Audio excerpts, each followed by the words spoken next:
New Year's Day shooting, a lot of people in Mobile calling for change. Yeah, city council members hoping to put those calls for help into action. Fox 10 News' Dacian Smith now joining us here in studio with more on this story. And Dacian, District 1 Councilman Corey Penn says enough is enough. That's right, and he's working together with local pastors and hopefully others to come up with a plan before the problem gets worse.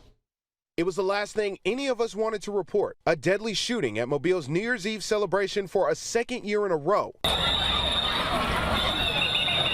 After last year's deadly New Year's Eve mass shooting, the city added extra officers in hopes of avoiding another incident like that one. We were working extremely hard to make sure that every citizen had some coverage as far as presence. We had police on the ground, we had police undercover, we had police on horses. We had people everywhere. And I think considering how many people were probably downtown, the police department did a really great job at, protecting us. Despite that presence, 19-year-old Marcus Kennedy Jr. was shot and killed on Dauphin Street just minutes into the new year. Even our presence can't stop someone even when they want to attack someone else or kill someone, which is very unfortunate. That's why District 1 Councilman Corey Penn wants to come up with a crime prevention plan to cut back on incidents like the New Year's Day shooting and other recent violent crimes like the deadly Tomanville shooting over the weekend. The goal is to prevent and create success for our young people.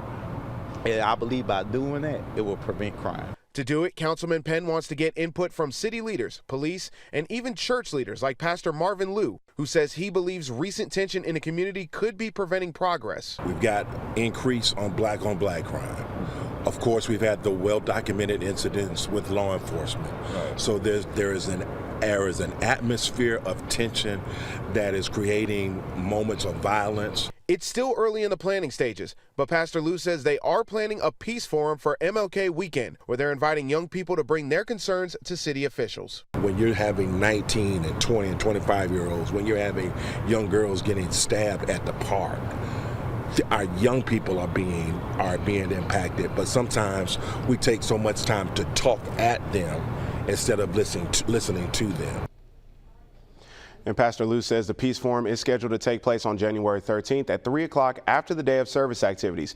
He says they're still working on a location and we will let you know when one is announced. Live in studio, Dacian Smith, Fox 10 News.